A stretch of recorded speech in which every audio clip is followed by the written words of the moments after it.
Heute möchte ich über die Flucht sprechen. Ja, ein sehr heikles Thema, besonders für eine Flüchtlinge oder für eine ehemalige Flüchtlinge wie ich. Ja, das ist kein einfaches Thema, weil kann man nicht neutral was erzählen darüber. Ja.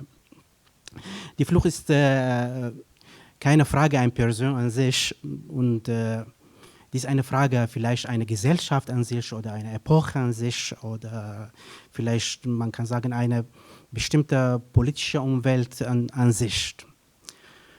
Die Frage ist, wie ist dazu gekommen, dass unsere Gesellschaften im Orient nicht zur Ruhe kommen oder diese Gesellschaften können sich nicht etablieren können oder in dieser dauerhaften Krise leben. Um zu verstehen, was heute im Orient passiert, ehrlich gesagt, man muss verstehen, was am Anfang des 20. Jahrhunderts passiert, weil die haben sehr eine enge Beziehung oder Verbindung miteinander. Ja. Am Anfang des 20. Jahrhunderts hat die Kolonialisierung oder der Kolonialismus im Orient eine Art von Modernisierung mit sich gebracht. Die hat nichts mit Modernisierung oder die europäische Modernisierung zu tun. In europäischer Modernisierung war immer diese starke Verbindung zwischen Aufklärung und Modernisierung. Ja. Da konnte keine richtige Modernisierung in Europa stattfinden ohne Aufklärung. Das heißt, ohne radikale Wende im Gedankensystem oder Glaubenssystem oder Denkungsart konnte keine richtige Modernisierung stattfinden. Das heißt, hier in Europa oder in der westlichen Welt, man konnte die aufklärischen Werte in die Modernisierung integrieren. Aber bei uns im Orient war total das Gegenteil. Da gab es keine diese enge und starke Verbindung zwischen Modernisierung und Aufklärung. Ja. Die Modernisierung im Orient hat sich auf die Modernisierung der Macht und Modernisierung des Verwaltungssystems und die Modernisierung des Stadtapparats konzentriert. Und ja, da gab auch aufklärische Versuche, da gab aufklärische Autoren wie Tahtawi, wie Afghani und wie viele andere Autoren. Aber alle diese aufklärischen Versuche konnten sich eigentlich nicht eine radikale Wende schaffen. Dann die Modernisierung im Orient war eine Modernisierung ohne aufklärische Dimension. Und diese aufklärischen Versuche haben sich auch sehr schnell in ideologische und politische Projekte beendet. Das heißt, bei uns gab eine sehr, sehr wenige aufklärische, oder man kann sagen, sehr viele ideologische Träume, sehr viele ideologische Projekte und sehr, sehr wenige kritische Vernunft. Und eine Modernisierung ohne Aufklärung, ich glaube, kann nur totalitärische Gesellschaften, totalitärische Weltanschauungen und totalitärische Regierungen herrufen. In Abwesenheit einer demokratischen Kultur und später auch unter dem Einfluss vom Kalten Krieg hat diese Art von Modernisierung nur Gruppen und Herrschaften produziert, die totalitärische Neigungen hatten. Und diese großen totalitärischen Mächte in Orient haben nur durch Gewalt versucht, eine nationale Identität oder ein einheitliches Land aufbauen. Nur durch Gewalt. Und dann kam zu die versuchten, diese Regierungen, die alle Unterschiede zwischen Identitäten auslöschen und versuchten die Minderheiten eliminieren. Und diese gewaltige Gewalt hat dazu geführt, zu großer Deformation und die große Missbildung, große Zerbildung oder Entstellung des Orts. Da kam zu dieser Krieg, die heute wir hier leben, Krieg aller gegen alle, Krieg von aller Seiten oder totaler Krieg. Ja. Und da gab keine sichere Ort mehr. Keine sichere Ort mehr. Und dann gab keine schutzgebende Ort mehr. Und diese verlorene Sicherheit, diese hat eine sehr große Rolle spielt später. Und dann, wenn alle Orte, die man als Heimat betrachtet, haben diese Schutzmerkmale verloren, dann kamen wir zu einem Zustand, da die Menschen haben dieses Heimatlosigkeitsgefühl gehabt. Und Nationalismus hat auch dazu beigetragen. Nationalismus als ein Begleitphänomen der Moderne hat auch dazu beigetragen. Die Nationalismus hat ohne Idee der Heimat hat Nationalismus keine Bedeutung. Die Phantasma ohne Phantasma der Heimat, da gibt es keine Phantasma der Identität. Und da gibt es keinen Nationalismus ohne eine standardisierte Heimat, ohne ein Heimatbild. Ja. Und die Modernisierung hat auch. Dann da kamen zu einem Moment Nationalismus und Modernismus zusammen, haben versucht, eine Heimat zu bauen bei uns im Orient. Ja. Aber nur durch Nationalstaat und nur durch Erneuerung des Stadtapparats und Verwaltungssystem. Die Modernisierung und Nationalismus konnten keine Heimat im Sinn der europäischen Nationalstaat aufbauen. Und dann kam zu dieser Situation des Heimatlosigkeit. Da gab es keine sicheren Orte. Alle Gruppen haben sich unsicher gefühlt und haben sich bedroht gefühlt. Und da gab es keine Minderheiten, keine religiöse oder ethnische Minderheiten, die sich nicht bedroht gefühlt. Und alle auch große Mächte und große Nationen haben innerhalb dieser regionalen und internationalen Konflikte sich unsicher gefühlt. Ich glaube, diese Unsicherheit hat sehr große Rolle gespielt, dass später ein sehr großes Gefühl, ein gigantisches Gefühl von Heimatlosigkeit herrschte bei Gruppen und auch bei Individuen im Orient. Wir können die Flucht nicht ohne diesen Begriff Heimatlosigkeit erklären. Ohne über die Heimatlosigkeit zu sprechen, wir können nicht über Flucht sprechen. Die sind sehr zusammengebunden. Wenn wir über Flucht sprechen wollen, dann wir müssen eigentlich über ihre philosophische Bedeutung oder über ihre politische Bedeutung für unsere Welt, für unsere Kultur, für unsere Gegenwart sprechen. Die Flüchtlinge oder die Flucht hat sehr viel mit Ort zu tun. Wir müssen zuerst erklären, was die Flucht und Ort zusammen verbindet. Wenn man fliegt oder dann versucht durch Flucht die Erde nochmal zu definieren, die Räume nochmal zu definieren, ja, die Welt an ihr natürlichen Zustand zurückzusetzen. Diese Aufteilung oder Verteilung zwischen Heimat und Nicht-Heimat bei Flucht ist nicht mehr gültig. Und diese Aufteilung der Räume für verschiedene politische Räume hat auch keine mehr Bedeutung, weil die Flucht ist eine ständige Überschreitung der Grenze.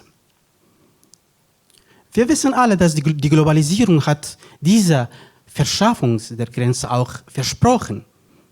Deswegen können wir die Flucht ist im Grunde genommen ist ein Akt gegen des Nationalstaat. Die ist eine Art von Globalisierung. Ja, die normale Globalisierung hat nur die Freiheit oder Bewegungsfreiheit von Waren und die Bewegungsfreiheit des Kapitals garantiert, aber nicht die Bewegungsfreiheit der Menschen. Deswegen Flucht hat sehr viel mit dieser Freiheit zu tun. Man versucht durch Flucht oder mit Flucht diese Freiheit für alle schaffen. Die ist auch eine andere Art von Globalisierung. Ja, natürlich gibt es in unseren Gesellschaften und in unseren modernen Gesellschaften diese teuflischen Deals. Ich gebe dir Sicherheit, aber du gibst mir deine Freiheit. Aber ein Flüchtling oder ein Heimatloser hat keine Freiheit und hat auch keine Sicherheit. Deswegen hat er nichts zu verlieren. Und andere Sache, die Flüchtlinge präsentieren ein Bild oder ein Gegenbild, man kann sagen, zu den normalen Menschen. Ein normaler Mensch hat einen Platz innerhalb der Gesellschaft, hat einen Beruf, hat einen Platz. Ja. Aber die Flüchtlinge, die haben keinen Platz innerhalb kein System. Da gibt es einen italienischen Philosoph, Giorgio Agamben.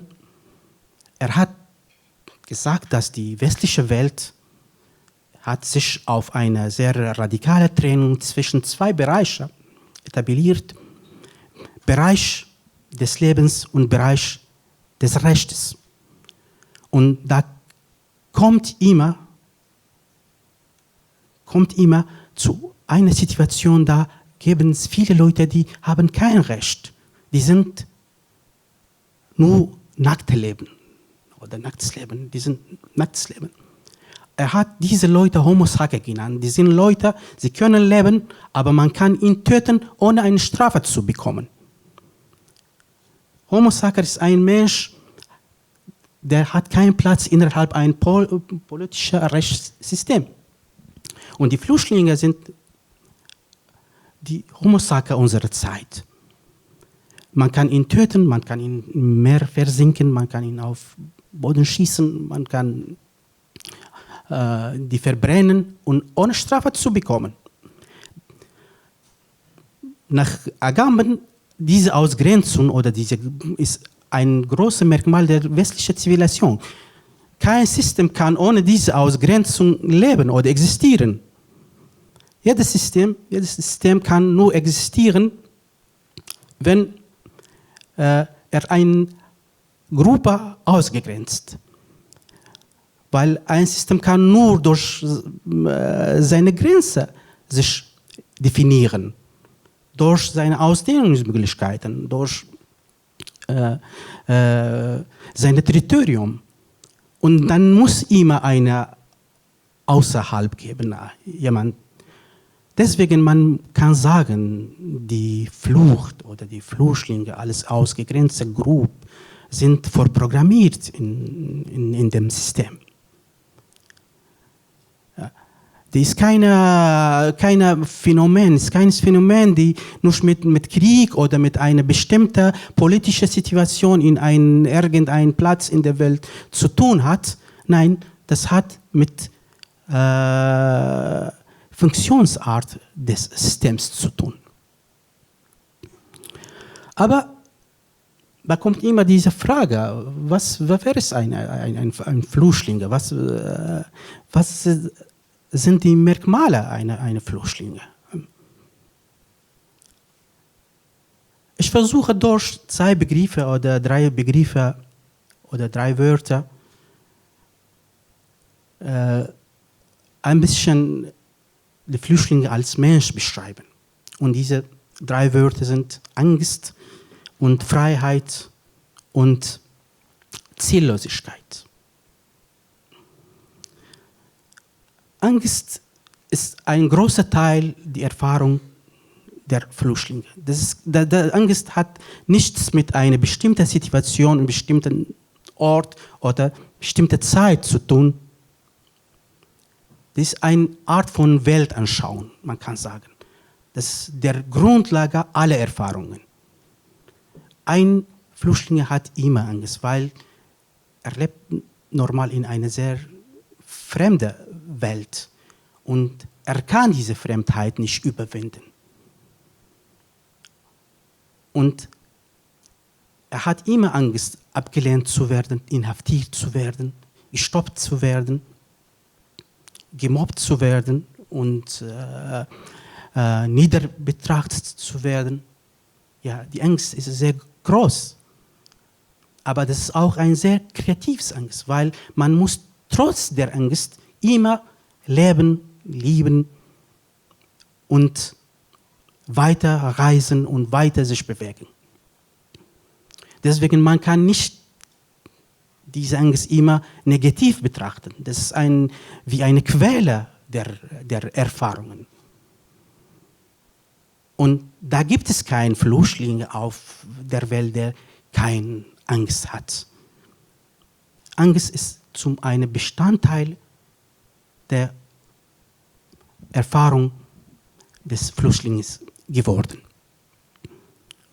Zweite Sache oder zweiter Begriff ist die Freiheit. Freiheit bedeutet nicht, dass jeder Flüchtling kann alles machen, was er will. Das ist nicht so. Freiheit bedeutet Ungebundenheit. Da gibt es kein System, die Flüchtlinge in sich integriert oder akzeptiert. Das ist eine Art von Freiheit, kann man sagen. Ja. Aber warum sage ich nicht Ungebundenheit und benutze ich dieses Wort Freiheit? Weil diese Situation hat sehr viel mit Kreativität und auch Revolution zu tun.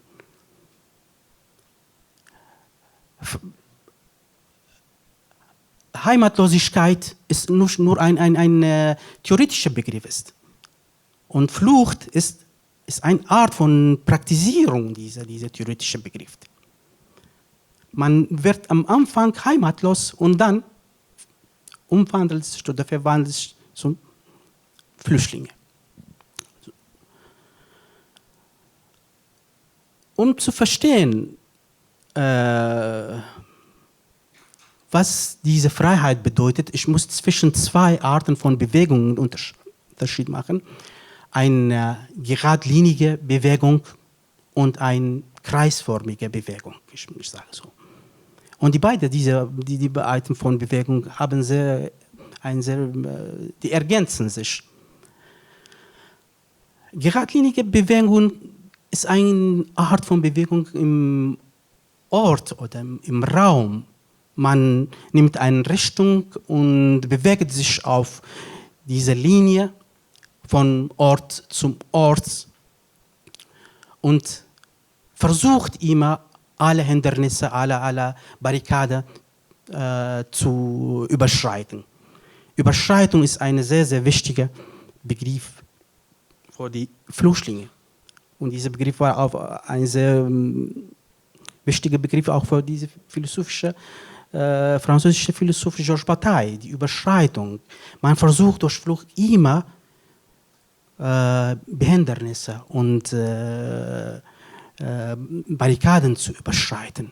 Und dann, ja natürlich gibt es immer, man muss in irgendeinem Platz stehen bleiben.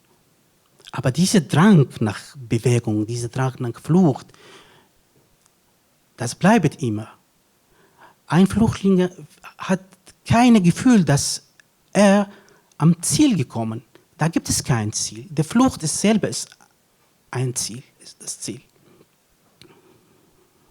Und die kreisförmige Bewegung ist auch eine Art von Flucht, aber in der Welt der Gedanken, in der Welt der Träume und Bilder. Und das präsentiert sich sehr in Kunst, in Erzählungen, in Musik, weil Flucht hat nicht nur mit Flucht im Ort, auf dem oben, auf der Landkarte zu tun. Die ist auch eine Art von Bewegung im Gedanken, im Fantasie. Deswegen Flucht kann sehr kreativ sein, kann sehr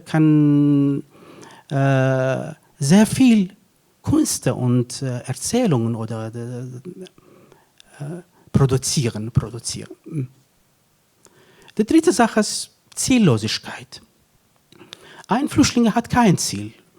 Er will nicht in einen bestimmten Ort kommen, weil er sucht immer einen verlorenen Ort, einen sicheren verlorenen Ort. Und dieser Ort existiert nicht mehr.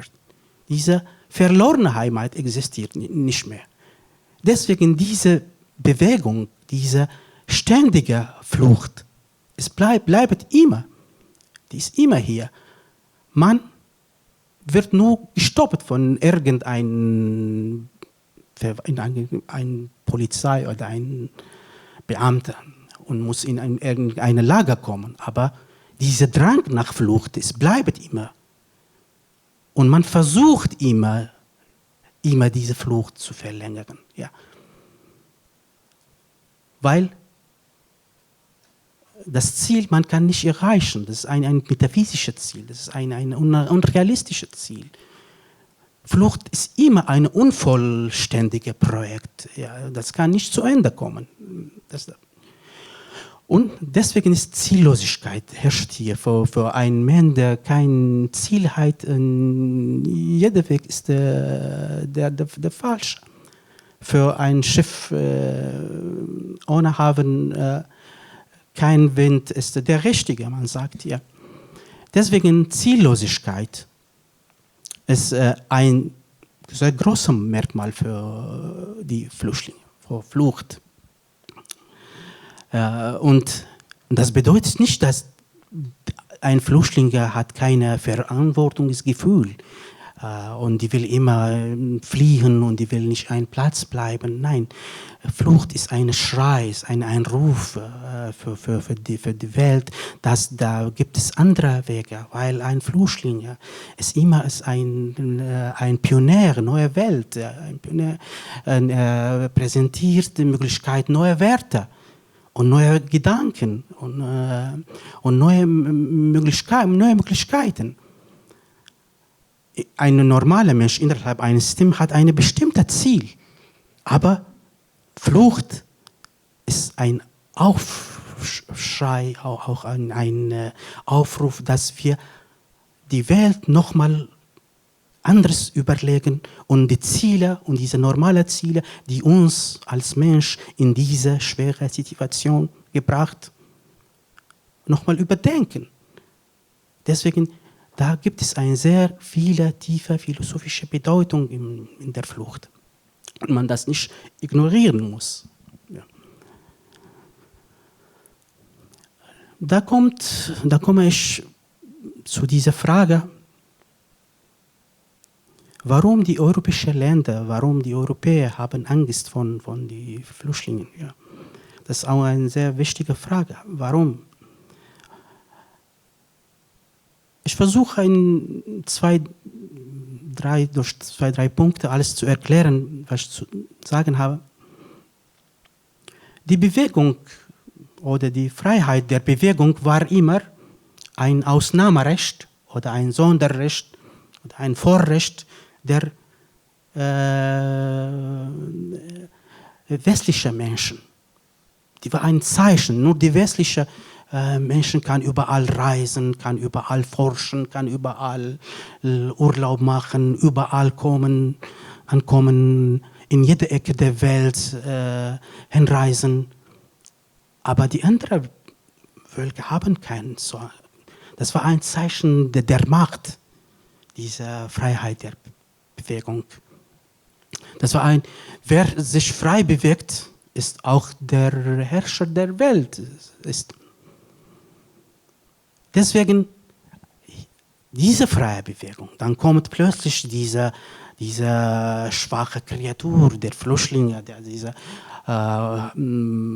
ohnmächtige Kreatur und versucht frei sich überall bewegen und alle Grenzen überschreiten. Natürlich, das ist eine sehr bedrohliche Botschaft steckt in dieser Flucht. Zweite Sache, in westlicher Welt, die Orte haben immer einen Namen, haben immer eine Definition. Orte zu aufteilen und nennen, öffentliche Räume und private Räume, heilige Räume und profane Räume. Da gab es sehr viele Aufteilungen der Ort. Und jede Missachtung dieser Aufteilung des Orts kann sehr grausam sein. Aber Flucht versucht immer, die Orte in ihren natürlichen Zustand zurückzusetzen. Deswegen, das ist auch eine sehr schreckliche Sache für eine Welt, die sich auf Definitionen und Aufteilungen und Kategorisierung, Klassifizierung aufbaut. Da in westlicher Welt ohne Klassifizierung, ohne Kategorisierung der Orte gibt es gar nichts. Ja. Aber ein Flüchtling versucht immer diese Grenze überschreiten, ständig überschreiten und die Orte missachten und diese Identitäten missachten. Dritte Sache ist Sichtbarkeit. In westlicher Welt sichtbar zu sein, durchschaubar zu sein, nicht dunkel zu sein, ist sehr wichtig. Jeder Mensch muss einen lückenlosen Lebenslauf haben, diese heilige Sache, weil man durch diesen Lebenslauf kann ich wissen, wer bist du, was machst du, was hast du gemacht. Aber ein Flüchtling hat keinen Lebenslauf.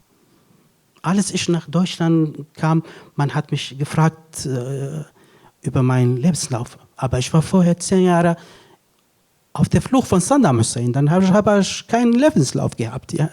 Ich war immer auf der Flucht. Ja. Und dann wird die Flüchtlinge wie eine dunkle Materie, wie ein dunkler Bereich, wie ein betrachtet. Und kann diese Unsichtbarkeit und Undurchschaubarkeit sehr gefährlich sein, weil das System kann diese Leute nicht klassifizieren, nicht identifizieren. Wer sind sie? Und ja, natürlich, das ist sehr unmenschlich, dass die Menschen so behandelt werden und betrachtet werden, wie sichtbar und unsichtbar. Ja, jeder Mensch ist am Anfang ist ein Fremder. Aber wenn man versucht, diese Fremdheit verewigen, das ist der Faschismus. Ja, zwei Menschen, vielleicht wir bleiben fremd, aber da gibt es immer diese Möglichkeit für Aufhellung. Und wenn man diese Aufhellungsmöglichkeit ausschließt, dann landet nur im Faschismus. Und nun hier im europäischen Raum oder in Deutschland auch, da gibt es Kräfte, die versuchen, diese Fremdheit verewigen. Und ein Fremder soll immer ein Fremder bleiben. Und für ewig ein Fremder bleiben. Und diese Menschen sollen immer in einem dunklen Bereich bleiben. Und das ist sehr, sehr gefährlich. Und kann auch sehr, sehr gefährlich sein. Am Ende möchte ich auch ein bisschen Sätze über Integration sagen. Ja. Die Integration war nicht immer ein sehr positiver Begriff im europäischen Sinn. Zum Beispiel Hannah Arendt hat zwischen zwei Arten von Migranten Unterscheidung gemacht, Paria und Parvinia. Die sind zwei tamilische Wörter. Paria sind die Immigranten, die versuchen nicht sich integrieren, und Parvino sind die Immigranten, die versuchen immer sich in die Gesellschaften integrieren und sich gut zeigen. Aber für Hannah Arendt war diese Paria hat sehr positive Bedeutung. Ja, da gibt es immer zwei Arten von Integrationen. Eine Art von Integrationen, die man sagt, du sollst deine Vergangenheit, du sollst deine Erfahrungen, du sollst deine Erinnerungen, du sollst deinen Lebenslauf, du sollst alles, was du hast, vergessen und ein Teil unserer Gesellschaft werden und hier dich eliminieren, total eliminieren. Und das ist eine sehr, sehr schlechte Art von Integration. Und da gibt es auch eine andere Art von Integration. Ja. Ich habe meine Erfahrungen, ich habe meine Erinnerungen, ich habe meine bestimmte Vorstellung von Welt, von Fremdheit, von Kulturen. Und es ist nicht ganz, muss nicht wie eine westliche Weltanschauung sein und unbedingt so sein. Und ich muss meine Unterschiedheit und meine Verschiedenheit auch erleben. Ja. Aber wenn man durch Integration versucht, alle diese Erfahrungen zu löschen, alle diese Sonderheit zu löschen, das ist eine sehr, sehr gefährliche Sache. Und für die Flüchtlinge ist auch, da gibt es auch zwei Arten von Ablehnungen, die man manchmal muss diese Integration ablehnen, weil wir brauchen eine Distanz, eine bestimmte Distanz, eine kritische Distanz zu der Welt. Eine Integration bedeutet, dass ich meine kritischen Gedanken, meine kritische Distanz, meine spezielle Weltanschauung aufgeben. Das wird sehr gefährlich. Aber da gibt es auch eine dieser Art von Ablehnung, ich bin ein Muslim, ich habe meine eigene Religion und ich will nicht die andere Welt kennenlernen und ich will immer auch ein Fremder bleiben. Das ist auch sehr gefährlich. Deswegen, ich denke, dass die Flüchtlinge, die in der Welt, in unserer Welt, haben eine bestimmte Botschaft, haben eine bestimmte Weltanschauung an Erfahrungen und die können Brücken zwischen Volken und Nationen aufbauen und die können diese Beziehung zwischen Fremdheit und Nicht-Fremdheit nochmal definieren und die können sehr unsere Kultur, unsere Welt bereichern. Ja? Das war alles für mich und wir versuchen mit Stefan auch da weiter darüber zu reden.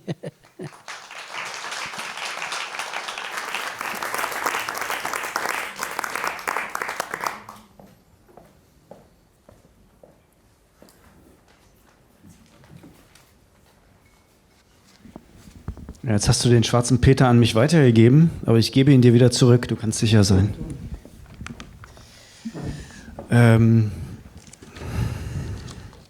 Ist gar nicht so einfach, nach diesem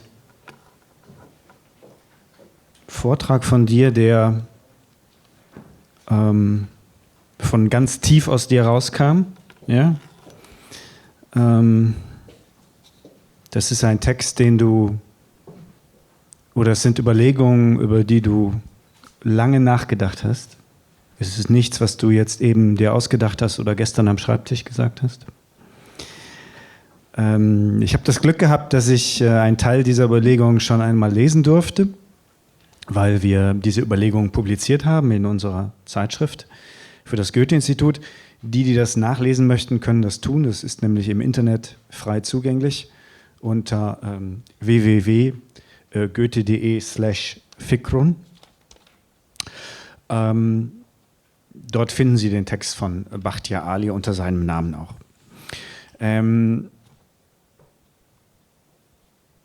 Ich könnte dich jetzt, und werde das vielleicht auch am Ende noch machen, ein paar persönliche Dinge fragen, denn du hast ja selber eine Fluchtgeschichte, du hast es kurz angedeutet, viele Jahre Flucht vor Saddam Hussein, der Nordirak, Kurdistan.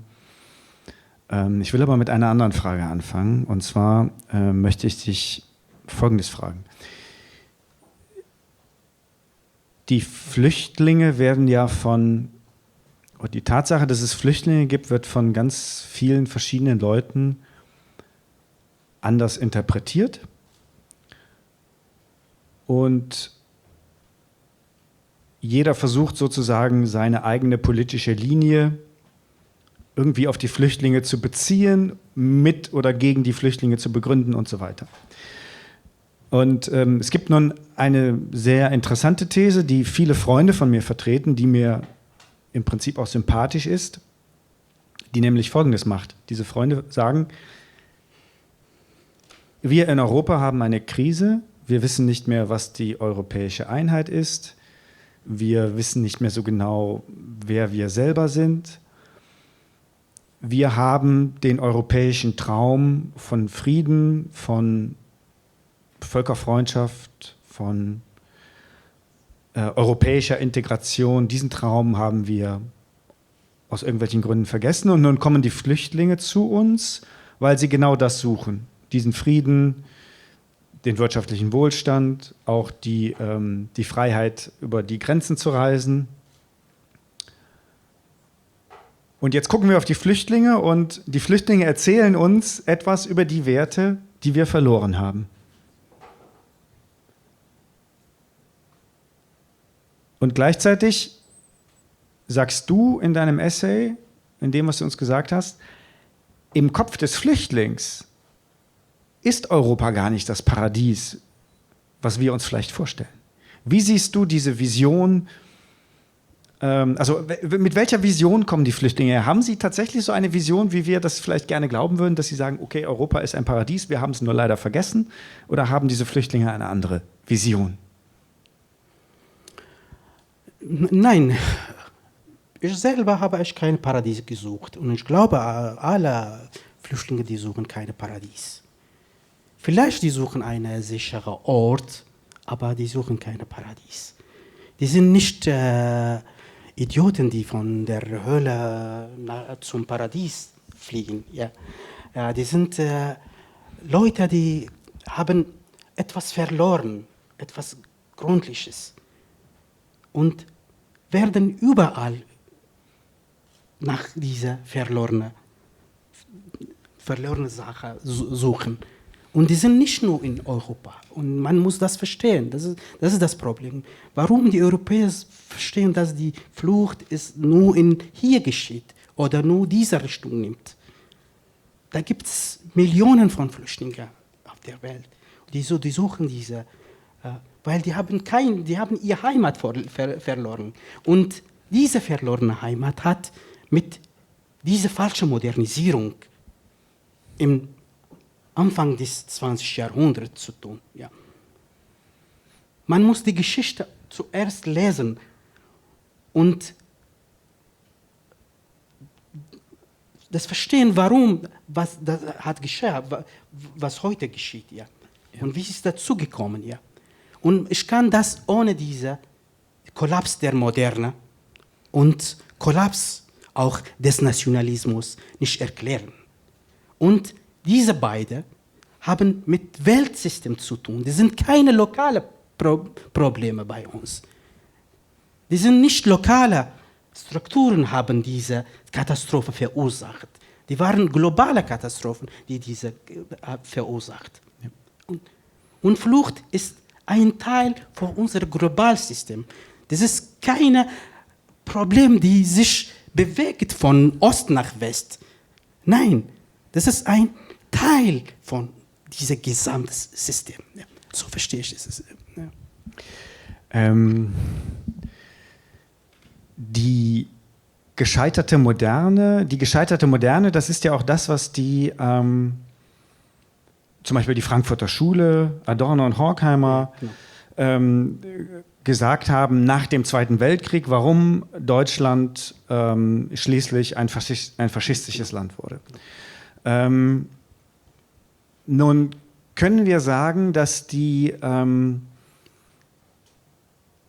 jetzt kommen die Flüchtlinge, weil diese Moderne nicht funktioniert und weil sie aber gleichzeitig nicht sich faschistischen Systemen ausliefern wollen, wie dem von Bashar al-Assad oder dem des IS oder vielleicht noch vielen anderen. Ja? Saddam Hussein zum Beispiel. Das wäre eine Möglichkeit gewesen. Du hättest ja sagen können, du wirst ein Parteisoldat von Saddam Hussein. Ja? Aber das kann man nicht wollen. Wie ist es heute im Westen? Es gibt eine Renaissance von rechten Bewegungen. Kann man vielleicht sagen, also du hast gesagt, die Aufklärung und die Moderne sind nicht zusammengegangen, sind nicht im Gleichschritt gegangen im Nahen Osten. So, und jetzt haben wir lange gedacht, hier im Westen ist das ein bisschen passiert. Also es gibt eine Parallelität von Aufklärung und Moderne. Es gab immer wieder Rückschritte wie Faschismus, ja, dann hieß es Dialektik der Aufklärung und so weiter. Aber irgendwie haben wir bis zuletzt geglaubt, es gibt diese Parallelität und Aufklärung und Moderne gehen zusammen. Jetzt gibt es einen Moment, wo man denkt, nein, vielleicht ist das nicht der Fall. Wenn Donald Trump ist ein ernsthafter Präsidentschaftskandidat in den USA. Er steht sicherlich nicht für Aufklärung. Dabei sind die USA ein hochmodernes Land. Dasselbe lässt sich für zahlreiche abendländische Länder sagen. Die Art und Weise, wie der Brexit bewerkstelligt wurde, zeugt nicht von einer aufgeklärten Demokratie, unabhängig von der Frage, ob die Briten jetzt drin sind oder nicht. Die Art und Weise, wie es geschehen ist, spricht nicht für Aufklärung. Wird unsere Bevölkerung mit den Flüchtlingen zugleich mit ihrem eigenen Problem mit der Moderne konfrontiert? Ja, es ist sehr schwer für mich zu das ich weiß das auch nicht. Ja, genau. Weil, das hat sehr viel mit europäischem Denken wirklich zu tun. Ja. Aber ich denke, diese Aufklärung ist es wird niemals ein vollständiges Projekt sein. Man muss täglich bearbeiten. Ja. Da gibt es immer diese Herausforderungen. Ja. Faschismus kann nicht aufhören, wenn man auf die Straße geht. Und überall auf der Welt, da gibt es diese Neigungen nach Faschismus, nach Fremdhass, nach Rechtsextremismus. Das hat ich glaube, mit diese schnelle Globalisierung, weil da gibt es viele Kulturen, auch europäische Kultur, es hat sich nicht vor diese große Wende vorbereitet. Ja. Da gab plötzlich eine neue Welt mit vielen, die Welt war plötzlich sehr klein und unser Gehirn war immer, und dann kommt diese Frage, sollen wir Nationalstaat zu verteidigen, verstärken oder kräftigen, oder sollen wir wirklich an eine andere Epoche, eine Postnationalstaat-Epoche denken? Ich glaube, wir alle Demokraten auf dieser Welt sollen versuchen und sich eine große Front aufbauen gegen diesen Faschismus. Dieses europäische Modell, die war eigentlich, man hat gedacht, dass der Nationalismus ist schon ist hinter sich, aber nur diese Nationalisierung kommt immer wieder und das ist sehr, sehr gefährlich, weil Europa war ein sehr erfolgreiches Modell für die anderen Kontinente, für die anderen Kulturen. Und wenn dieses Modell hat nicht geschafft, und dann das ist eine globale Katastrophe. Und dann wir müssen das begreifen und wissen, dass Kampf gegen Faschismus ist ein alltäglicher Kampf. Und man muss nicht vergessen, dass dieser Faschismus ist überall, im Orient und im West. Und die Menschen haben sich nicht so entwickelt, dass diese nationale Identität vergessen oder nur menschlich zu denken. Ja. Wir sind immer unterwegs und bleiben immer unterwegs. Und dieser Kampf wird immer da sein, ich glaube. Ja. Das fand ich jetzt einen sehr starken Satz. Der Kampf, oder wenn Europa zusammenbricht, das heißt, wenn Europa die Grenzen dicht macht, dann ist das eine globale Katastrophe. Das finde ich einen sehr, sehr starken Satz. Würde ich dir recht geben, unbedingt. Das betrifft natürlich auch, also nicht nur die Binnengrenzen, die Grenzen in Europa, sondern wahrscheinlich auch die Außengrenzen. Ja? Und je durchlässiger diese Grenzen sind, desto sicherer sind wir vielleicht tatsächlich. Ich kann mich daran erinnern, als ich vor 2 Jahren in Sulaymaniyah war, im kurdischen Irak, im Nordirak, dann habe ich gesehen, dass man von Köln nach Sulaymaniyah wenn man rechtzeitig bucht, für 150 Euro fliegen kann. Das ist ganz, ganz billig. Es ist nichts, es ist kein Problem. Und dann gab es diese Geschichte mit Flüchtlingen, das war im letzten Herbst, wo eine große Gruppe von Flüchtlingen, 50 Leute in einem Gefrierwagen abgestellt worden sind und dann dort erstickt sind. Und dann hat die New York Times, immer noch eine sehr gute Zeitung, die Geschichten dieser Flüchtlinge rekonstruiert. Und es kam raus, dass viele kamen tatsächlich aus Nordirak, aus Kurdistan. Und viele von diesen Menschen hatten einige tausend Euro bezahlt, damit sie auf diesem Weg nach Europa kommen. Sie alle waren aber eigentlich, es waren keine ganz armen Leute, es waren der Mittelstand. Es waren ganz Leute, die hatten eine Existenz zu Hause. Und sonst hätten sie das gar nicht bezahlen können. Und als ich das gelesen habe, habe ich sofort gedacht, wie bescheuert, dass die nicht für 150 Euro herfliegen konnten. Denn ich bin mir sicher, wenn sie wissen, sie können einfach kommen und wieder zurückgehen, ohne Probleme, ja, genau. dann hätten sie gar nicht die Idee gehabt, dass sie jetzt für immer aufbrechen müssen. Genau. In diesen letzten 10 Jahren habe ich vielleicht mehr als 100 Leute aus Sulaymaniyah hier gesehen, die bekommen Vision und bleiben eine Woche, 2 Wochen, 1 Monat, dann zurück nach Hause. Ja. Dann diese zauberhafte Wirkung vom West wird schnell verschwindet. Ja.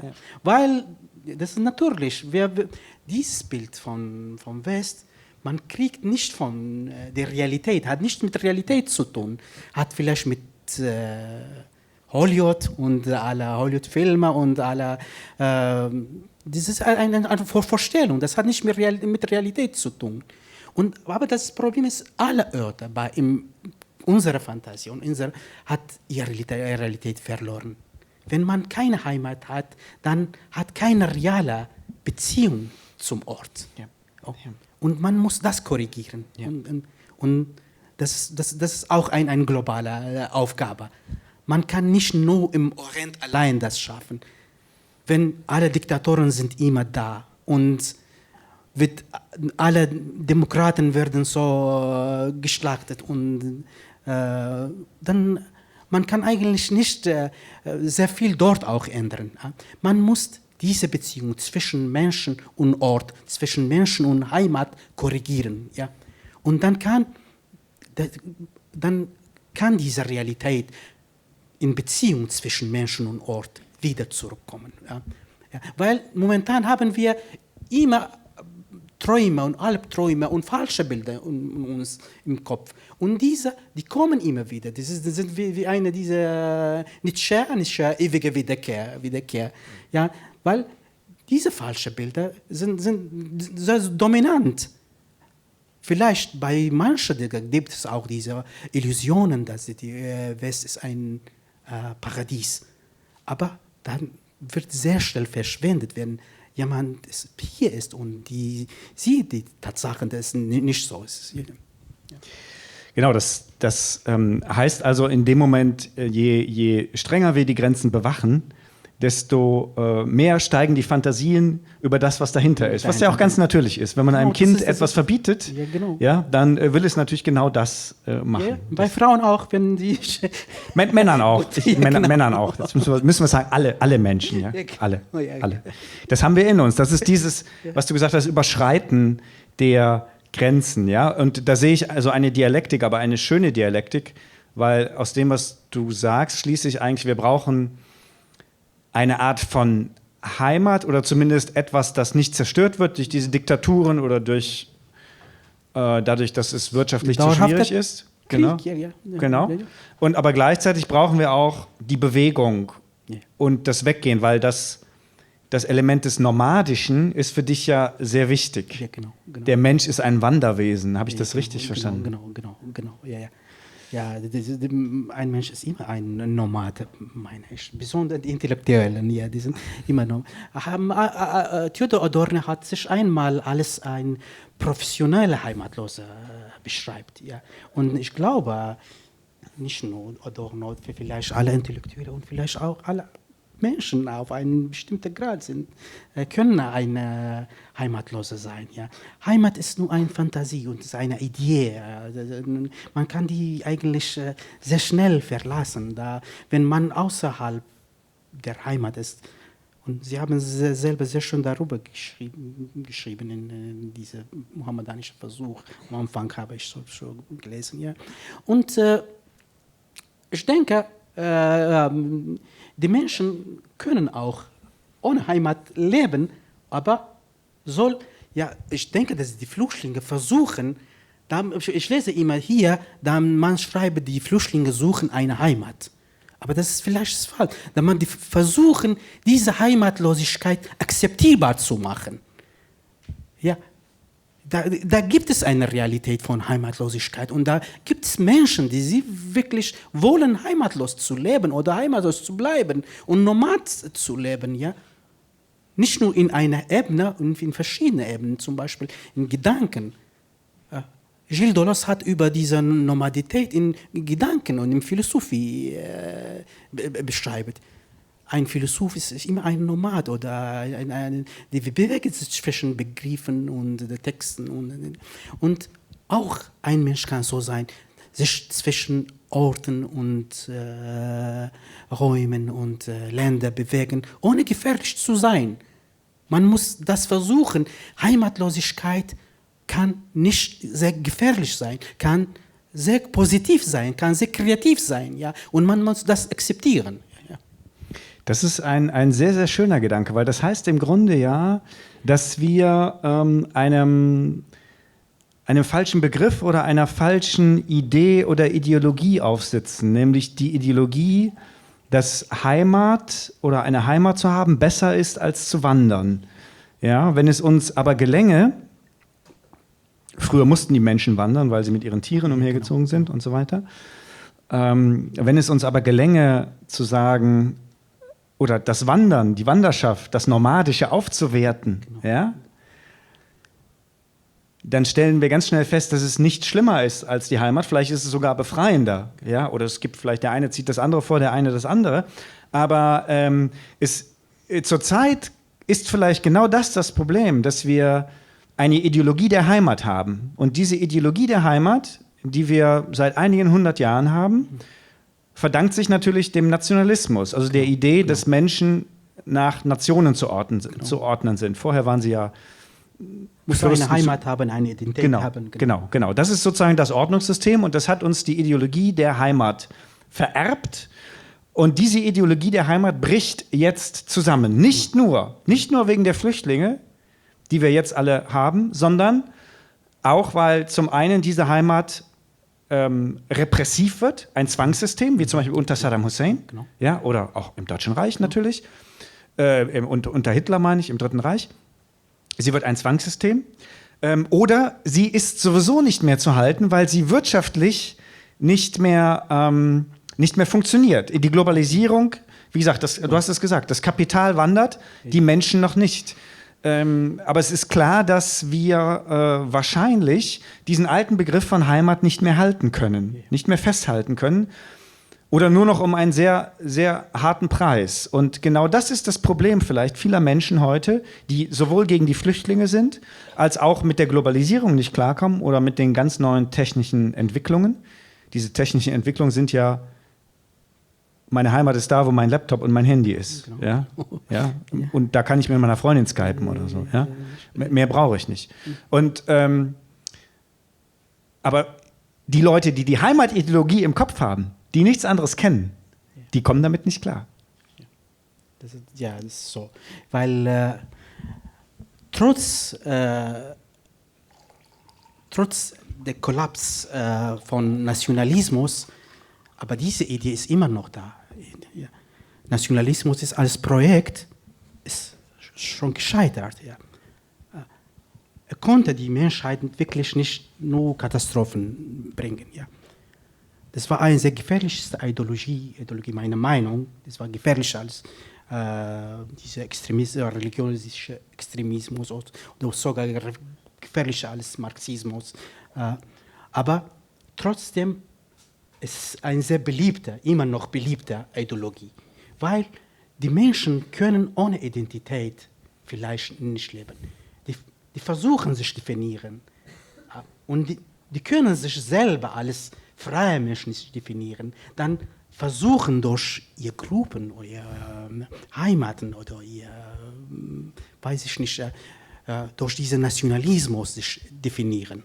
Ich bin ein Kurder und ich bin ein Deutscher und das gibt mir, und ich gehöre eine bestimmte Gruppe und dann diese Gruppe gibt mir Stärke und gibt mir Identität und gibt mir Stolz und dann man muss die Leute eine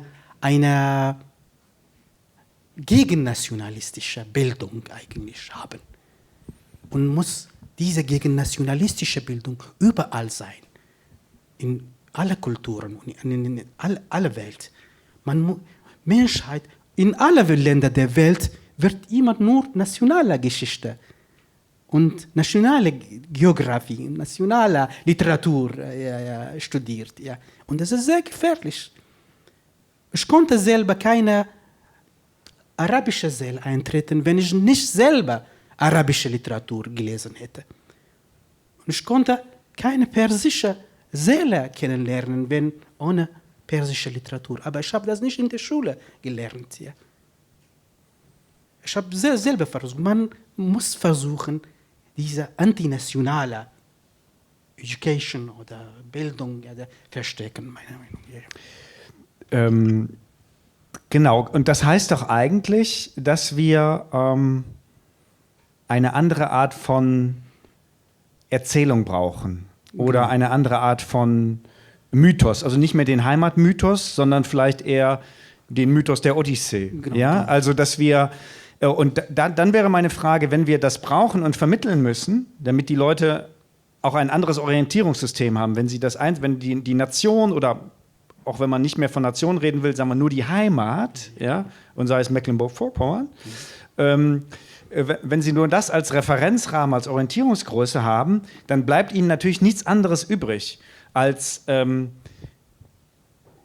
gegen all diese Phänomene zu sein, die einen anderen Referenzrahmen haben, also Globalisierung, Flüchtlingsbewegung und so weiter. Das heißt, wir müssen eine andere Erzählung finden. Und jetzt die Frage an dich als Autor, ist das etwas, was dein Schreiben auch bestimmt? Ist das für dich vielleicht auch die Aufgabe des Schriftstellers? Zumindest also gar nicht für Europa natürlich, du bist ein kurdischer Schriftsteller, aber für die Kurden, für deine Leser, besteht deine Aufgabe auch darin, sozusagen eine Erzählung zu finden, wie sie in diesem kriegs- und krisengeschüttelten Land eine Orientierung haben, die gleichzeitig keine begrenzende, enge oder faschistische Orientierung ist? Ja, natürlich, ich habe eine kurdische Seele, ja, und habe kurdische Wunden auf meiner Seele, man kann sagen, ja. Aber ich habe immer versucht, universal zu denken, ja. Und in aller meiner Erzählungen, diese Heimat, dieser heilige Ort existiert nicht. Oder ich versuchte immer, dieser heilige Ort stark zu kritisieren und diese enge Verbindung zwischen Menschen und Ort zu kritisieren und immer die Leute dazu bewegen, an einen anderen idealen Ort zu denken. Da gibt es mindestens in 3 oder 4 Romanen von mir immer einen utopischen Ort, den man dort reisen muss. Das ist ein Gegenheimatbild, man kann sagen. Ja. Und ich habe versucht eigentlich, die Leute sich nicht durch ihre Identität, ihre Nationalität zu definieren, durch ihre Menschlichkeit, durch ihre Kraft, durch ihre Verantwortung. Die Grenze unserer Verantwortung. Zum Beispiel in der letzten Granatapfel habe ich versucht, das zu erklären, dass wir als Mensch sind für alles verantwortlich, was auf der Welt passiert. Ja, wie Muzaffar Subhadam er fühlt diese Verantwortung gegen alle seine Kinder. Nicht nur, er sucht nicht seinen Sohn, er sucht eine Generation. Er sucht ein menschliches Bild, ein bestimmtes menschliches Bild. Ja, ich habe versucht, diesen Nationalismus oder sogar diese kurdische, nationalistische Revolution sehr stark zu kritisieren. Alle meine Texte waren eine sehr starke Kritik an kurdischer Revolution und wie sich alles in dieser Revolution verläuft. Und wie war diese Revolution so genauso grausam wie die Macht der Regierungen oder die Macht des Eroberers. Ja. Genau, du hast erwähnt, dein Buch Der letzte Granatapfel, das ist das erste Buch von Bakhtiar, was jetzt auf Deutsch erschienen ist, endlich nach langer, langer Zeit im Unionsverlag. Sie können es da draußen kaufen und es erzählt die Geschichte, wie ein Vater, der lange im Gefängnis war, seinen Sohn sucht und er stellt dann fest, dass er womöglich 3 Söhne hat oder dass es jedenfalls 3 Menschen gibt mit demselben Namen und sie sind praktisch alle, er macht sich dann auf die Suche nach jedem Einzelnen und es ist im Grunde eine Suche nach der oder eine Erinnerung, eine Verarbeitung der kurdischen Geschichte seit der Autonomie von Saddam Hussein Mitte der 90er Jahre, dem innerkurdischen Bürgerkrieg, woran wir auch gesehen haben, dass sozusagen, das sehen wir jetzt auch, ganz ein zufälliges Beispiel, nicht Darfur, sondern Südsudan. Also die Gegenden spalten sich ab, ja, jeder will seine eigene Nation haben, spaltet sich ab und das Resultat ist, dass es dann dort wieder einen Bürgerkrieg gibt. Das ist ja eine Absurdität. Und in diesem Sinne kann ja eine Geschichte wie die kurdische Geschichte tatsächlich eine weit mehr als kurdische Bedeutung haben, sondern eine weltweite Bedeutung, weil sie uns lehrt, Kurdistan ist klar, es gibt bestimmt viele Kurden, die von einem Staat träumen. Irgendwo in Berlin, wo ich zuletzt war, habe ich diese Graffiti gesehen, Biji Rojava, also Rojava kommt oder so. Genau. Und also viele Kurden träumen davon, aber es ist ja klar, dass wahrscheinlich keiner der umliegenden Länder das erlauben wird. Und selbst wenn es geschieht, wissen wir nicht, was passiert, wie dieses Kurdistan aussieht, welche Sprache da gesprochen wird, wer regiert. Mit anderen Worten, Gewalt ist vorprogrammiert. Und deswegen ist es umso wichtiger, wenn ein kurdischer Schriftsteller wie du eine globalere Vision hat, eine Vision hat jenseits der Grenzen. Das Problem ist mit Nationalismus, es ist bei uns mindestens, denkt sehr klein oder sehr, sehr eng. Ja. Jede Region bei uns hat seinen eigenen Nationalismus. Ja. Da gibt es keinen kurdischen Nationalismus. Die Kurden eine einheitliche Identität geben. Ja. Das ist das Problem. Ja. Jede Partei, jede Region, jeder Teil von Kurdistan versucht sich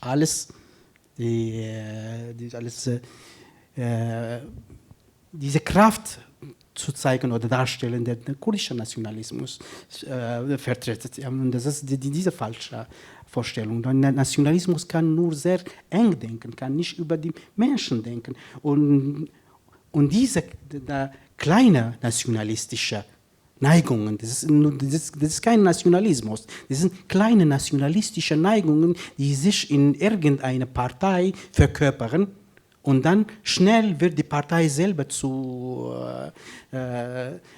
wird wichtiger als Ideologie, wichtiger als alle Gedanken, wichtiger als die kurdische Volk, alles. Und dann diese Engstirnigkeit kann nur Katastrophen hervorrufen. Das ist das Problem. Ja. Wir brauchen diese universale Denken, mindestens, wenn nicht mit den anderen Kulturen und mit anderen Ländern zu kommunizieren, mit uns zu kommunizieren. Wir brauchen eine universale Denken, um innerhalb, zum Beispiel die arabischen Länder, die Leute können miteinander kontaktieren und sich verstehen. Ein irakischer Araber kann sich mit einem saudischen Araber nicht verstehen, weil diese Gedanken oder diese Gesellschaft wurde so zerspaltet und so zerrissen, und die Klüfte sind so tief, die Menschen normale Menschen innerhalb einer nationalen Identität können miteinander sprechen. Und das ist diese Gefahr. Deswegen wir brauchen Universalismus eigentlich, um unsere nationalen Probleme zu überwinden und nicht unsere globalen Probleme zu überwinden. Ja, das ist sehr schön, das sagen wir demnächst dem Herrn Seehofer. Zum Abschluss, weil wir müssen gleich aufhören, denn die Musiker müssen noch ihre Bühne aufbauen. Seit wann bist du jetzt in Deutschland? Ich bin seit 18 Jahren hier. 18 Jahre, Ja, das ist ganz schön lang. Ja. Und kannst du nach Kurdistan fahren? Ja. Ja? Ja, ab und zu. Ab und zu. Wie ist die Lage jetzt dort? Stabil, schwierig, Schwierig. explosiv? Ja, schwierig und ja, man kann nicht zufrieden sein eigentlich, weil diese parteiliche Politik hat kein Ende bei uns und jede Partei versucht seine Herrschaft oder die Herrschaft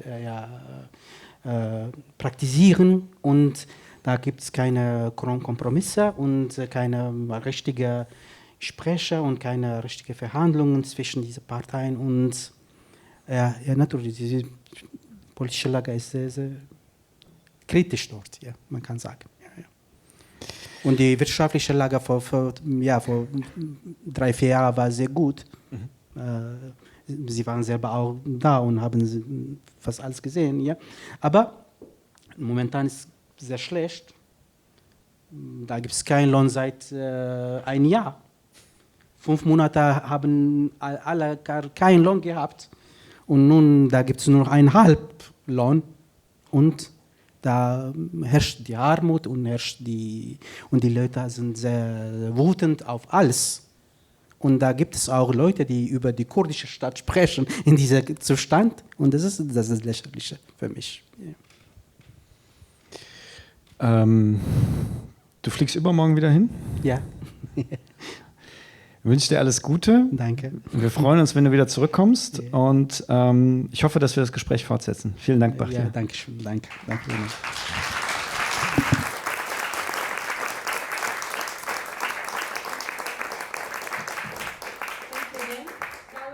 Wir werden eine kleine Break haben, eine halbe Stunde und dazwischen werden wir ein kleines